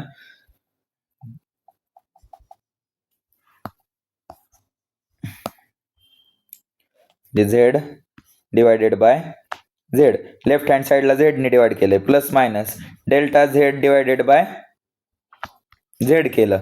आणि राईट हँड साइडला कशाने डिवाइड करायचं, ए बी ने डिवाइड करायचं. मग ए B divided by A B. ठीक आहे, plus minus A delta B divided by A B. परत नंतर plus minus delta A B divided by A B आणि plus minus delta A delta B divided by A B. कळतंय सगळ्यांना काय केलंय इथं. ओके, आता बघा नीट, ह्या प्रत्येक टर्मला आता आपण काय करायचं, डिवाइड करायचं. आता झेडला झेड कॅन्सल होणार म्हणजे उत्तर काय येणार, 1 येणार इथं. Plus minus delta Z by Z राहिलं, हे आहे तसं ठेवा. ही साईड कळली आहे तशी राहणार. आता पुढे नंतर ए बी बाय ए बी काय येणार, 1 येणार. प्लस मायनस आता ए ला ए बघा इथं काय दिलंय, ए delta B upon A B. ह्या ए ला ह्या ए ना हा ए काय होणार, कट होणार. मग उत्तर काय येतं, डेल्टा बी अपॉन बी येणार. पुढे बघा इथं काय होतंय, डेल्टा ए आहे तसं राहणार, डेल्टा अपॉन ए आणि बी ला बी काय होणार, कट होणार. कळतंय का, कळतंय ना सगळ्यांना. मग पुढं प्लस मायनस. आता इथं बघा ए प्रत्येकाला वेगळा, दोन्ही डेल्टा एका बाजूला घ्या. मग डेल्टा एच्या खाली ए इंटू डेल्टा बीच्या खाली बी. काय बदललंय का आपण, काय नाही केलं. मग आता बघा ते काय म्हणतात की एवढं केलं. मग ते म्हणतात डेल्टा ए बाय ए जे आहे, आता हा एररच आहे. डेल्टा ए म्हणजे आपला ऍब्सोल्यूट एरर येणार, ए म्हणजे काय आपला इंडिव्हिज्युअल एरर आहे. ते म्हणतात ह्या ज्या क्वांटिटीज आहेत त्या काय आहेत, एक्स्ट्रीमली स्मॉल आहेत. स्मॉल म्हणजे निग्लिजिबल आहेत. पॉईंट मध्ये उत्तर येईल तुमचं, आणि पॉईंट म्हणजे काहीच नसतं. पॉईंट म्हणजे काय असतं, काहीच नसतं. इग्नोर करायचं, त्यामुळे ह्याला इग्नोर करायचं. त्यामुळे ह्या टोटलची व्हॅल्यू काय घेतो आपण, 0च्या बरोबर घेतो. काय घेतो, 0च्या बरोबर घेतो. मग राहतं काय आपलं उत्तर, फक्त आता बघा इथं 1 आहे, हा 1 आणि हा 1 काय होणार, कट होणार. मग राहतं काय उत्तर, delta Z by Z is equal to delta A upon A. आधीच शेवट दिले ते आधी लिहू, plus minus delta A upon A plus minus delta B upon B, असं आपलं उत्तर येत आहे. कळतंय? मग सुरुवातीला आपण तेच म्हणत होतो की हे करण्याच्या ऐवजी आपण काय करतो, झेडला काय लिहितो, ॲब्सोल्यूट एरर काय आहे त्याचं, डेल्टा झेड, आणि ए ला काय लिहितो, डेल्टा ए. दोघांची काय करायची, ऍडिशन करायची, डेल्टा बी, आणि प्रत्येकाच्या मेनने त्याला आपण डिवाइड करतोय. मग हे प्लस मायनस आहे त्याचं प्लस मायनस असतं, हे बघा तेच त्यांना म्हणायचं होतं. दोन क्वांटिटी जेव्हा आपण मल्टिप्लाय किंवा डिवाइड करतोय, जो मॅक्झिमम रिलेटिव्ह एरर येणार आहे तो काय येणार आहे, त्यांच्या रिलेटिव्ह एरर्सचं सम येणार आहे. प्रत्येक क्वांटिटीच्या रिलेटिव्ह एररचं सम येणार आहे. आणि बघा समच आलं, बघा कळतंय. मायनस आपण नाही घेत, प्लसच घेतोय, त्यामुळे हे प्लस मध्येच लिहायचं. इथं प्लस मायनस न लिहिता आपण काय घेतो, प्लस मध्येच लिहितो. ठीक आहे,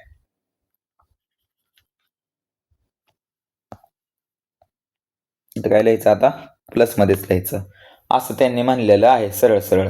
ठीक आहे, हे थोडं किचकट वाटत असेल तुम्हाला, आहेच थोडं किचकट, नाही नाही म्हणत मी, पण एकदा दोनदा समजून घ्या, मनाने एकदा लिहून काढा, कारण हे तुम्हाला डिराईव्ह करायचं असतं. ठीक आहे, तुम्हाला डायरेक्ट म्हणतात error in product and division explain करा, मग त्यावेळेस ह्या गोष्टी एक्सप्लेन करता आलं पाहिजे. तुम्हाला एवढंच लक्षात ठेवायचं, फायनल इक्वेशन काय पाहिजे, हे स्टार्टिंग इक्वेशन काय आहे हे, ह्यांना ह्या क्वांटिटीज मध्ये आधी एक्सप्रेस करा. एक्सप्रेस केलं की लेफ्ट हँड साईडला झेडने डिवाइड करायचं, राईट हँड साईडला ए बी ने डिवाइड करायचं. केलं की इकडे 1 येईल, डेल्टा झेड बाय झेड येईल, 1 येईल, डेल्टा बी बाय बी बी येईल, डेल्टा ए बाय ए येईल. पण ह्या ज्या quantity delta A by A into B by B, he quantity कशी येते, निग्लिजिबल येते, म्हणजे झिरोच्या बरोबर येते. त्यामुळे ह्याला आपण इग्नोर करतो, कन्सिडर करत नाही. राहतं काय फक्त delta Z by Z is equal to delta A by A plus delta B by B, एवढंच आपलं उत्तर राहत आहे. आणि हेच आपल्याला पाहिजे होतं. कळतंय तुम्हाला? आता पुढं त्यांनी दिले, हे एकदा सॉल्व्ह करा मित्रांनो, मग तुम्हाला कळेल हे विषय काय झालाय ते तुम्हाला कळून जाईल. त्यामुळे हे एकदा न बघता सॉल्व्ह करा, टॉप टू बॉटम, हितपासून ते हितपर्यंत न बघता सॉल्व्ह करण्याचा प्रयत्न करा. 2 ते 3 वेळा न बघता सोडवा, तुम्हाला आपल्याप येऊन जाईल. तुम्हाला फक्त इथं स्टेटमेंट पाठ करायचंय, मी परत परत सांगतोय. इथं ह्याच्या आधी तुम्हाला हे स्टेटमेंट्स लक्षात ठेवायचे आहेत. स्टेटमेंट लक्षात ठेवले की तुम्हाला लिंक लागल, तुम्हाला त्यांना म्हणायचंय काय ते कळेल, आणि मग तुम्ही हे सॉल्व्ह करू शकताय. कळतंय? आता पुढचा point, error due to power index of measure quantities. आता इथे काय म्हणतात, the quantity in the formula, कुठला पण फॉर्म्युला दिलाय कुठली पण, त्यामध्ये जी क्वांटिटी दिली असेल विच हॅज लार्ज पॉवर, ज्याच्याकडे लार्ज पॉवर आहे, मोठी पॉवर आहे, is responsible for maximum error, ज्याच्याकडे मोठी पॉवर आहे तो काय आहे, आपल्या एरर साठी कारणीभूत आहे. म्हणजे ते समजा म्हणतात, आता ते काय म्हणतात, झेड दिलाय, झेड इज इक्वल टू काय दिलाय त्यांनी, झेड इज इक्वल टू काय दिलाय, ए क्यूब दिलाय. झेड इज इक्वल टू काय दिलाय, ए क्यूब. मग ए क्यूबला मी कसं लिहू शकतो, ए इंटू ए. म्हणजे ह्यालाच आपण मगाच्या प्रमाणे, मगाचा नियम सांगा, मगाचा नियम काय होता, जेव्हा आपण मल्टिप्लिकेशन असेल किंवा डिव्हिजन असेल तेव्हा आपण त्यांच्या इंडिव्हिज्युअल रिलेटिव्ह एररची काय घेतो, सम घेतो. मग ह्याचा रिलेटिव्ह एरर काय घेतला, delta Z by Z is equal to A, म्हणजे काय येणार, डेल्टा ए बाय काय येणार मित्रांनो, A plus delta A by A plus काय येणार, डेल्टा ए बाय ए. कळतंय काय केलं, मगाचाच लॉ वापरला आपण, error in product and division, हा वाला लॉ वापरला, हे आलं आपलं.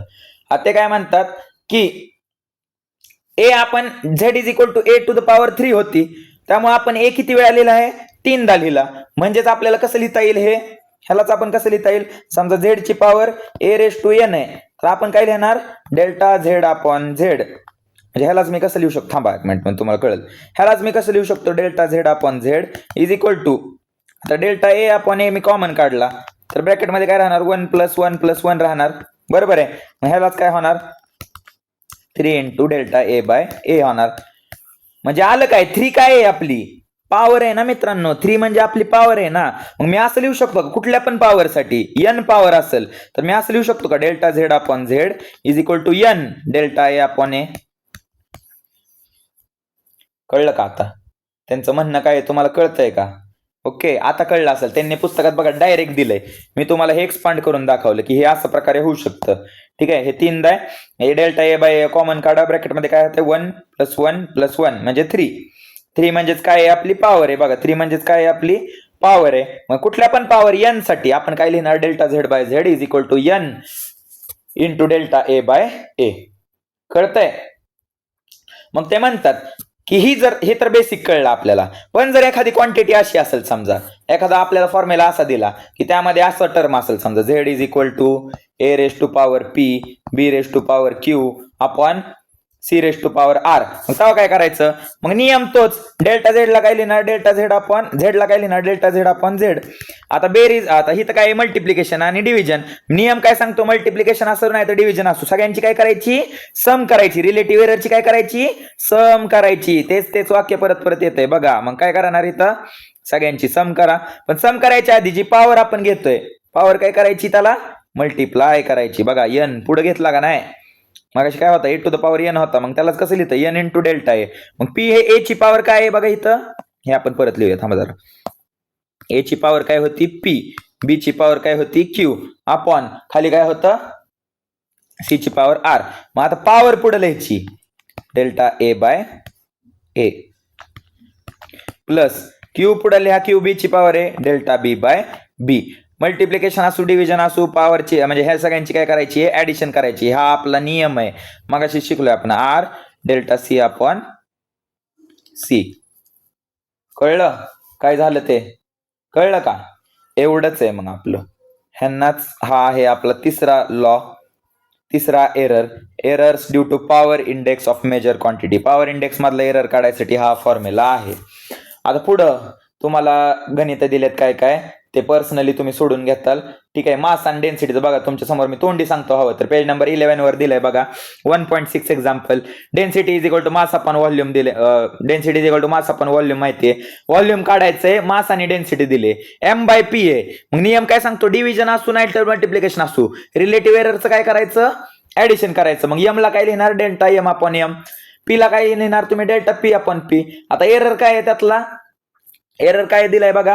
ऍब्सोल्यूट एरर काय दिलाय? 0.15 दिलाय. जो नंतर लिहितो आपण बघा त्या क्वांटिटी मध्ये, जो नंतर लिहिलाय 5 प्लस मायनस 0.15. मग जो नंतर लिहिलाय 0.15 तो आपला डेल्टा ए आहे. फॉर्म काय असतो आपला बघा? फॉर्म काय असतो आपला? झेड ला आपण कसं लिहितो? Z plus minus delta Z ना. जो नंतर लिहितोय तो आपला डेल्टा आहे, त्यामुळे त्यांनी 0.15 ला डेल्टा एम घेतलाय बघा. आणि m काय कन्सिडर केलाय? तर ती आधीची व्हॅल्यू काय? 5 कन्सिडर केलाय. बस तेवढंच आहे बघा. कार p ला डेल्टा p बाय p केलंय डेन्सिटीला. मग डेल्टा p म्हणजे काय? नंतरची व्हॅल्यू प्लस मायनस 0.2, त्याला 0.2 घेतलाय. आणि dp म्हणजे काय? तो आधीचा तो 5 घेतलाय. मग बेसिक मल्टिप्लिकेशन केलं, डिव्हिजन केलं की उत्तर येते 7%. खाली पण बघा त्याच गोष्टी दिल्यात, त्याच गोष्टी परत परत येत आहेत. त्या एकदा बघून घेताल फक्त मित्रांनो. ठीक आहे. जास्त त्यात वेळ वाया घालू नका. एकदा समजून दमजून घ्या, फक्त नीट लिहा. जे मेन नियम होते ते तर मी तुम्हाला सांगितलेत. काय नियम एकदा रिवाइज करू चला. जर आपल्याला सम आणि डिफरन्स दिला असेल तर आपण त्यांच्या ऍब्सोल्यूट एरर्सचा आपण काय घेतो? समज घेतो. त्यांच्या ऍब्सोल्यूट एररचा समज आपण घेतो. ठीक आहे. फायनल एरर जो आहे, फायनल रिझल्ट जो आहे तो समज असणार आहे त्यांच्या ऍब्सोल्यूट एरर्सचा. इंडिव्हिज्युअल क्वांटिटीजच्या ऍब्सोल्यूट एररचा समज असणार आहे. Delta Z is equal to काय येणार? Delta A plus delta B असंच येणार आहे. हे आपण बघितलेलं आहे पहिल्या एरर मध्ये. कळतंय? प्लस मायनस वगैरे ते लक्षात ठेवा. आणि 4 कॉम्बिनेशन बनतील ते लक्षात आहे. मल्टिप्लिकेशन असेल किंवा डिव्हिजन असेल तरी काय करायचं? त्यांच्या जो ऍब्सोल्यूट एरर आहे त्यांची काय करायची? ऍडिशनच करायची, समच करायची. आणि इथं पण काय करतोय आपण? जी क्वांटिटी येणार आहे फॉर्म्युल्यामधली ती काय नेहमी कुणावर डिपेंड करते? लार्जेस्ट पॉवरवर डिपेंड करते. कारण पॉवर आपण काय करतोय? इथं मल्टिप्लाय करतोय, त्यामुळे पॉवर जेवढी जास्त त्यामुळे उत्तर तेवढं जास्त मल्टिप्लाय होते ना, तेवढ्या पॉवरने आपण मल्टिप्लाय करतोय, त्यामुळे उत्तर तेवढं म्हणजे मोठं येणार आपलं. कळतंय?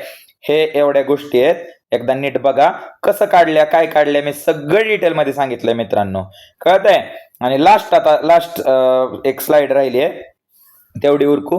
ह्या पण तिन्ही गोष्टी खूप इम्पॉर्टंट आहेत हा मित्रांनो. आणि आपण ह्याला भरपूर वेळ पण दिलाय, त्यामुळे तिन्हांचे स्टेटमेंट काढा. 2-3दा हे जे मी समजावले ते 2-3दा एकदा मी आता समजावले ना, न बघता लिहिण्याचा प्रयत्न करा. चेक करा बरोबर आहे का नाही. आणि अजून 2दा न बघता लिहिण्याचा प्रयत्न करा. म्हणजे 3दा जेव्हा तुम्ही ह्या गोष्टी लिहिताल फिजिक्सच्या, मी तुम्हाला आत्ताच सांगतोय कुठला पण कन्सेप्ट असू द्या फिजिक्स मध्ये तो डिराईव्ह करावा लागतो. इक्वेशन असेल, फॉर्म्युला असेल, कसं आलं काय आलं. आणि ह्या धड्यात तर खास करून तुम्हाला प्रत्येक गोष्ट ज्यावेळेस तुम्ही तीनदा न बघता लिहिताल तेव्हाच तुम्हाला ती येणार आहे. त्यामुळे मी आत्ताच सांगतोय, तीनदा गोष्टी न बघता लिहा. जोवर तुम्ही जर नुसतं वर बघत गेला, तुम्ही बॅकलॉग तुमचा लागणार. तुम्ही फिजिक्समध्ये फेल होताल 11वीला, लिहून घ्या.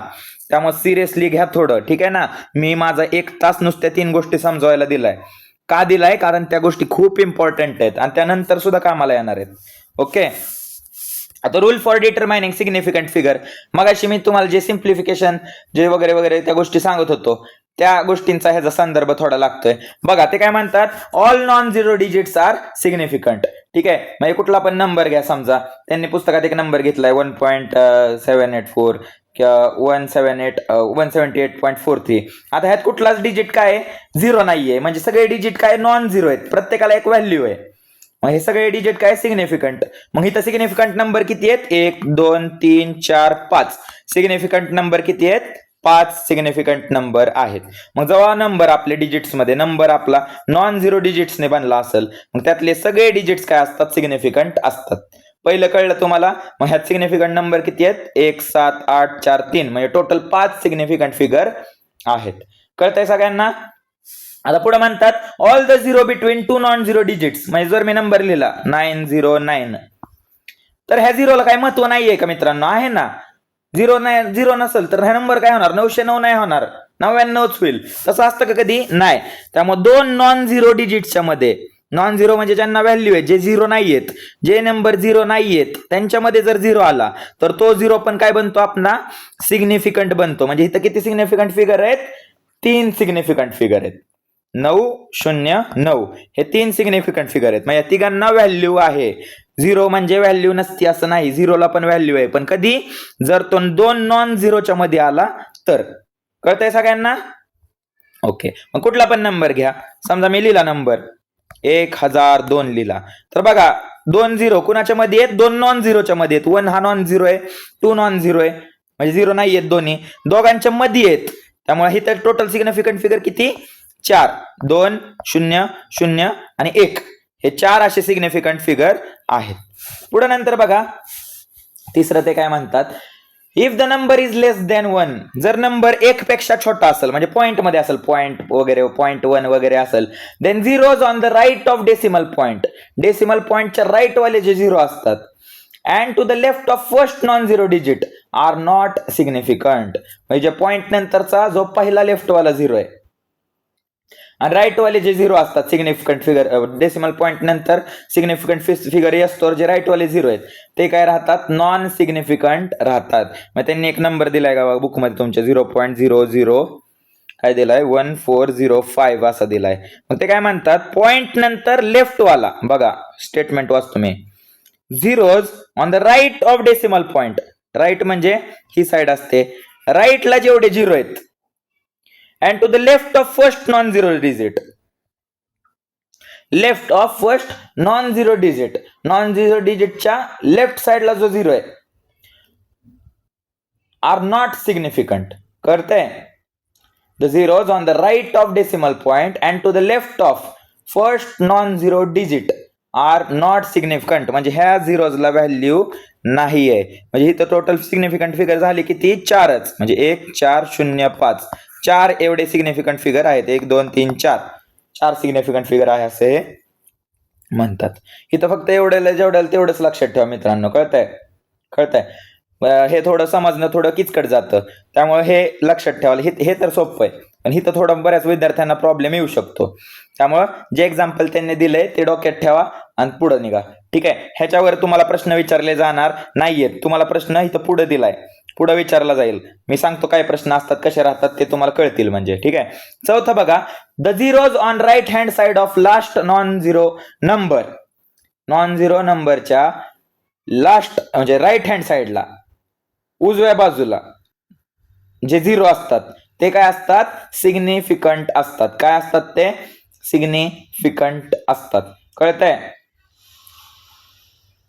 But for this the number must be return with a decimal point. पण नंबर कसा लिहिला गेला पाहिजे? डेसिमल पॉइंट मध्ये लिहिला पाहिजे.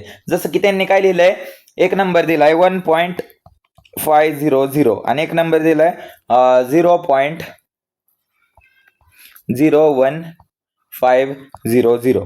आता आपला नियम काय सांगतो, डेसिमल आता हा 1 आहे, डेसिमल नंतर राईट हँड साईडला जे 0 असतात ते काय असतात, सिग्निफिकंट असतात. आता हा सिग्निफिकंट नंबर आहे का नाही, 5 हा नंबर आहे, नॉन झिरो आहे. त्यानंतर ना राईट हँडला येणारे किती झिरो आहेत, 2 आहेत. त्यामुळे त्यांना पण एक व्हॅल्यू आहे, ते पण सिग्निफिकंट आहेत. म्हणजे इथं टोटल सिग्निफिकंट फिगर किती, 4 फिगर आहेत. कुठले ते 1, 5, 0 आणि 0. म्हणजे नॉन सिग्निफिकंट आपलं नॉन झिरो नंबर जर आला, नॉन झिरो म्हणजे काय, 2, 3, 4, 5 झिरो नसणारे नंबर जर आले आणि त्यांच्यानंतर म्हणजे त्यांच्या राईट साईडला जर झिरो येत असतील तर त्यांना व्हॅल्यू असते, ते सिग्निफिकंट असतात. कळतंय? आणि पुढं आता हा नियम आपल्याला माहिती की डेसिमलच्या लेफ्ट हँड साईडचा आणि नॉन झिरो नंबरच्या लेफ्ट हँड साईडचा नंबर आहे त्याला व्हॅल्यू नसते. त्याला व्हॅल्यू काय असते, नसते. त्यामुळे इथं नंबर काय आले, 1, 5, 0, 0 परत तेच नंबर आले. मग इथं पण सिग्निफिकंट फिगर नंबर किती, 4च आहेत. कळतंय का सगळ्यांना? एवढं फक्त लक्षात ठेवा, बाकी फालतू काही लक्षात ठेवायची गरज नाहीये. आता हा लास्ट पॉइंट जो मी म्हणतोय तो सगळ्यात इम्पॉर्टंट आहे. हे जरी तुम्हाला नसेल कळलं तरी काय अडचण नाही, फक्त एकदा बघून घ्याल आणि समजून घ्याल. पण आता जे काय मी सांगतोय तुम्हाला गणित जे काय प्रॉब्लेम येणार आहेत, वर्ड प्रॉब्लेम वगैरे, ते सगळे ह्या गोष्टीवर येणार आहे. ठीक आहे, हा पॉइंट सगळ्यात इम्पॉर्टंट आहे. म्हणजे तुम्हाला जर कुठला पण नंबर दिला तर त्याला ह्या फॉर्म मध्ये एक्सप्रेस करून घ्यायचा, a into 10 to the power n. कळतंय?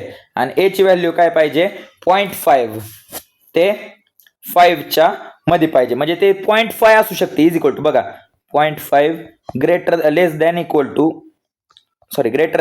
टू 0.5 पेक्षा मोठी असणार ती व्हॅल्यू, किंवा 0.5 असेल तरी चालेल. इक्वल टू म्हणजेच काय, ती व्हॅल्यू 0.5 असू शकते किंवा 0.5 पेक्षा मोठी असू शकते. पण 5 पेक्षा काय असणार आहे, ती कमी असणार आहे. 5 पेक्षा कमी म्हणजे कुठपर्यंत चालेल ती व्हॅल्यू, 4.9 पर्यंत चालेल.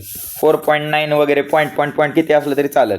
म्हणजे ती व्हॅल्यू ए जी व्हॅल्यू आहे आपली, ती तुम्ही कुठला पण नंबर दिला तो तर ह्या स्वरूपात लिहायचा, a into 10 to the power n. पण ए जो पाहिजे आपला तो कसा पाहिजे, 0.5 किंवा 0.5 पेक्षा मोठा. आणि किती पेक्षा कमी, 5 पेक्षा कमी. 5च्या बरोबर नाही बरं का, इथं इज इक्वल टू साइन नाहीये, लेस दॅन इक्वल टू नाहीये. पण इथं तुम्हाला दिसत असेल 0.5 A is greater than equal to म्हणजे ग्रेट पण असू शकतो. ए हा 0.5 पेक्षा मोठा पण असेल. ह्याचा अर्थ काय, ह्या ग्रेटरचा अर्थ काय, 0.5 पेक्षा तो मोठा पण असू शकतो. किंवा आणि ह्या खालच्या दांड्याचा अर्थ काय, इज इक्वल टू म्हणजे 0.5 पण असू शकतो. पण इथं काय, 5च्या इथं काय, फक्त ग्रेटर दॅन आहे. ए जो आहे आता इथं ए साठी तो लेस दॅन होणार, हा लेस दॅन होणार. त्यामुळे ए लेस दॅन 5 आहे. ग्रेटर दॅन आहे का, सॉरी ए इक्वल टू हा 5 आहे का, नाही. कळतंय? म्हणजे ए ची व्हॅल्यू 5 पेक्षा कमीच असणार आहे, पण 0.5 किंवा 0.5 पेक्षा मोठी असणार आहे. त्यामुळे कुठला पण नंबर ह्या स्वरूपात लिहायचा. जसं की आता कळलं नसेल तरी मी सांगतो, ठीक आहे, कळलं नसेल तरी समजूया आपण. समजा त्यांनी नंबर दिलाय, काय दिलाय, रेडियस ऑफ अर्थ दिली आहे. रेडियस ऑफ अर्थ किती दिली आहे, 6400 किलोमीटर दिलंय. किती दिलंय, 6400 किलोमीटर दिलंय. किलोमीटरचा मीटर करून घेऊ, 6400 गुणिले 1000 झालं, बरोबर. आता आपले महत्वाचा नंबर काय, 6 आणि 4 आहे. झिरोला तर आपण लिहू शकतो 64 गुणिले आपण 10 to the power, इकडचे 2 0 आणि इकडचे 3, म्हणजे 3 आणि 2 5 असं लिहू शकतो. पण 64 हा नंबर आपल्या ए च्या रेंज मध्ये बसतोय का, ह्या रेंज मध्ये बसतोय का, नाही. मग 64 ला आपण 6.4 करू शकतो का, करू शकतो. पण 6.4 आपल्या रेंज मध्ये आहे का, नाही.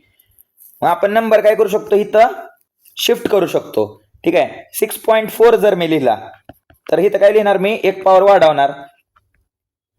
वाढवलं की हे परत आहे तसंच होणार, आपण काही बदलत नाहीये. कळतंय ना मित्रांनो, कळतंय का? म्हणजे थांबा 1 मिनिट, मी तुम्हाला सांगतो, थांबा. जर मी ह्याला 6.4 लिहिला तर मी ह्याला असं लिहिलं एवढं, तर ह्याचा अर्थ काय, 6.4 इंटू 10 म्हणजे काय येणार, 64 येणार ना. त्यामुळं ह्यालाच मी असं लिहू शकतो आणि बाकी 10.5 आहे तसं. आणि ह्या 10 म्हणजे काय, 10 to the power 1, base same असेल, पॉवरची काय होणार, ऍडिशन, म्हणजे ह्याला मी लिहू शकतो 10 to the power 6. कळलं का आता 6.4 हा नंबर आपल्या रेंज मध्ये आहे का, नाही. मग ह्याला अजून एक पॉईंट शिफ्ट करा, 0.64 जर मी लिहिलं इंटू 10 to the power 6, हे म्हणजेच काय, तर हे 6.4 आहे, बरोबर. पण मी हा 10 to the power 1 हे दोन्ही पॉवर एकत्र केल्या, तर काय होणार 0.64 इंटू 10⁻7 आला का नंबर 0.6 आपल्या रेंजमध्ये. 0.6 हा 5 पेक्षा पण मोठा आहे, 0.5 पेक्षा पण मोठा आहे आणि 5 पेक्षा पण छोटा आहे. त्यामुळे हा नंबर आपला असा लिहिला जाईल. ठीक आहे, कळतंय. आता इथे सिग्निफिकंट फिगर किती आहेत, फक्त 2 आहेत. कळतंय. आणि पॉवर किती आहे ह्याची आता ऑर्डर ऑफ मॅग्निट्यूड काय, ह्याला म्हणायचं ऑर्डर ऑफ मॅग्निट्यूड. मग तुम्हाला एक्झाम मध्ये डायरेक्ट क्वेश्चन येऊ शकतो की समजा एक नंबर आहे XYZ, तर त्याचा ऑर्डर ऑफ मॅग्निट्यूड काय. तर ऑर्डर ऑफ मॅग्निट्यूड म्हणजे काय, सिम्प्लिफाय केल्यानंतर ह्या फॉर्म मध्ये लिहिल्यानंतर, ह्या फॉर्म मध्ये म्हणजे a इंटू 10⁻n लिहिल्यानंतर ही जो n आहे तुमचा तो आहे तुमची ऑर्डर. आणि एक कसा काढणार तुम्ही, आताच सांगितलं, एक कसा पाहिजे 0.5 च्या पेक्षा मोठा किंवा इज इक्वल टू आणि 5 पेक्षा छोटा. कंडिशन कळली का कंडिशन सगळ्यांना, काय चाललंय नक्की कळलं.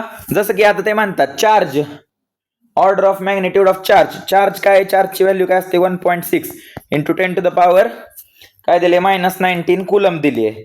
आता बघा 1.6 हा नंबर, ह्याला बदलायची गरज आहे का आपल्याला, नाही, कारण 1.6 आपल्या रेंज मध्ये आहे का, हो 0.5 पेक्षा मोठा आहे, 5 पेक्षा छोटा आहे. त्यामुळे हा नंबर ए आपण कन्सिडर करणार. आणि हा नंबर काय कन्सिडर करणार 10⁻n. मग ऑर्डर किती आहे इथं, ऑर्डर किती आहे इथं, ऑर्डर आहे आपली -19. ऑर्डर म्हणजे आपली पॉवर, सिम्प्लिफाय केल्यानंतरची पॉवर. आणि सिग्निफिकंट फिगर किती, सिग्निफिकंट फिगर किती इथं 2, 1 आणि 6 दोन्हींना व्हॅल्यू आहेत. ठीक आहे, दोन्ही नॉन झिरो आहेत, त्यामुळे 2 सिग्निफिकंट फिगर आहेत. कळतंय सगळ्यांना, कळलं का मित्रांनो नक्की काय झालं ते. चलो, इथं आपला चॅप्टर संपत आहे. Significant figure, non significant figure कसे काढायचे मी तुम्हाला सांगितलेले आहेत. सगळ्यात इम्पॉर्टंट कन्सेप्ट हा आहे. ठीक आहे, तुम्हाला ह्याच्यावर भरपूर प्रश्न विचारले जातील, त्यामुळे वेगवेगळ्या व्हॅल्यू घ्या, वेगवेगळे अंक घ्या. काय करणार, त्यांचं रूपांतर ह्या फॉर्मॅटमध्ये करायचं, जे छोट्यातला छोटा नंबर आणायचा आणि तो नंबर ह्या फॉर्मॅटमध्ये पाहिजे, a इंटू 10⁻n ह्या स्वरूपात पाहिजे. ए आपला कसा आला पाहिजे, ह्या फॉर्मॅटमध्ये less than a is equal to greater than is equal to 0.5 आणि लेस दॅन 5 पाहिजे. आणि मग 10 ची जी पॉवर येईल ती असणार आहे आपली ऑर्डर ऑफ मॅग्निट्यूड. कळतंय मित्रांनो, कळतंय का नाही. सोप्या सोप्या गोष्टी, त्यांना अवघड करून घेऊ नका. प्रॉब्लेम्स सोडवा, प्रॉब्लेम्स सोडवले की तुम्हाला आपल्या गोष्टी कळतील. ओके, जास्त टेन्शन वगैरे घ्यायचं नाही. धडा एकदम सोपा आहे, फक्त व्यवस्थित अभ्यास करा. जेवढ्या गोष्टी सांगितल्यात तेवढ्या व्यवस्थित 2-3दा लिहून काढा, तुम्हाला गोष्टी आपल्या आप कळतील. कळतंय मी काय म्हणतोय, कळलं का नक्की काय म्हणतोय मी. ओके, चलो, काय एकदा ह्याची प्रॅक्टिस घ्यायची का. चलो, समजा तुमच्यासाठी एक घेऊ आपण. ठीक आहे, जी सगळ्यांनी शिकलाय 10वीला, जी ची व्हॅल्यू काय होती 6.673 इंटू 10⁻11. एवढं सगळ्यांना माहिती. तुमच्या ओळखीतला नंबर घेऊ आपण. मला सांगा, हा नंबर आपले ए च्या फॉर्मॅटमध्ये बसतोय का. ए काय सांगतो आपल्याला, ए ग्रेटर दॅन इक्वल टू काय पाहिजे 0.5 पाहिजे, पण लेस दॅन काय पाहिजे 5 पाहिजे. हा नंबर 6 पॉईंट आहे, म्हणजे 5 पेक्षा मोठा आहे. मला काय करावं लागेल, ह्याला 0 पॉईंट लिहावं लागेल, 0.667. आता 1 पॉईंट मी इकडे घेतला, म्हणजे मी काय करणार 10 ने ह्याला मल्टिप्लाय करणार. हे म्हणजेच काय, तर हे, आणि पुढची व्हॅल्यू मी आहे तशी ठेवतो, 10⁻11 आहे तशी ठेवली. कळतंय ना, हे काय प्रकार चालू आहे सगळ्यांना कळतोय ना. मी नंबर आहे तसंच ठेवतोय, फक्त पॉईंट शिफ्ट करतोय. त्या पॉईंटला 1 पॉईंटने शिफ्ट केला, त्यामुळे मी 10 ने मल्टिप्लाय केलं. कळलं. आता मग बघा, ह्याची पॉवर काय 1 आहे, नंबर काय झाला, हा नंबर म्हणजेच हा आहे. ह्याला जर तुम्ही 10 ने मल्टिप्लाय केलं, 0.6673 ला 10 ने मल्टिप्लाय केलं, तर तुमचं उत्तर हेच येणार आहे 6.673. कळतंय, ह्याची प्रॅक्टिस करा. मग आपलं बघा 0.6673 मी आहे तसं ठेवतो. आता बेस सेम आहे बघा, ह्या दोघांचं काय बेस सेम आहे, दोन्हीकडे 10 आहे. बेस सेम असलं तर पॉवरची काय होते, ऍडिशन होते, +-11. हे उत्तर काय येणार 0.6673 इंटू 10⁻, +-1 म्हणजेच काय येणार -10 येणार. कळतंय, 1 - 11 -10 येणार. कळतंय. आता बघा इथं हा नंबर बघा 0.6 ए ची किंमत 0.6 असू शकते का, 0.5 पेक्षा मोठा आहे का, तर हो मोठा आहे. 5 पेक्षा छोटा आहे का, तर हो येस छोटा आहे. ऑर्डर ऑफ मॅग्निट्यूड काय झाली मग, आता -10 ही झाली आपली ऑर्डर ऑफ मॅग्निट्यूड. कळलं ऑर्डर ऑफ मॅग्निट्यूड कशी काढायची. आणि सिग्निफिकंट फिगर इथं किती झाले मित्रांनो, आता 4 सिग्निफिकंट फिगर आहे. 6, 6, 7, 3 हे सिग्निफिकंट फिगर झालेले आहेत. कारण डेसिमलचे मी सांगितले लेफ्ट हँड साईडचा जो 0 असतो तो आपण कन्सिडर करत नाही. 4 सिग्निफिकंट फिगर झाले. कळलं कसं सोडवायचं असतं. आता कळलं असेल तुम्हाला असं मला वाटतंय. ओके, तर चलो मित्रांनो, फिजिक्स चॅप्टर 1 आपण सक्सेसफुली कंप्लीट केलाय. जे लोक नवीन आहेत त्यांनी चॅनलला काय करायचंय, सबस्क्राईब. आणि जे लोक जुने आहेत त्यांनी व्हिडिओला लाईक करा, शेअर करा, कमेंट करा. चॅप्टर कळला का नाही तो सांगा. ह्या चॅप्टरच्या मागचे जे काय एक्सरसाइज असेल ते सोडवा. एक्सरसाइज मधलेच प्रश्न तुमच्या एक्झामला येतात, कळतंय. त्यामुळं आणि कुठं अडचण आली तर पर्सनली आपल्या कम्युनिटीला किंवा मला पर्सनली मेसेज करा की हे एक्झाम्पल्स कळले नाहीत, हे एक्झाम्पल सोडवा. मग आपण एक सेपरेट व्हिडिओ बनवून ते एक्झाम्पल सोडू शकतो. ठीक आहे. त्यामुळं कम्युनिटी ज्यांनी जॉईन केलेली नाही त्यांनी कम्युनिटी जॉईन करा. भेटूयात आपल्या पुढच्या व्हिडिओमध्ये. ओके, तोपर्यंत बाय बाय.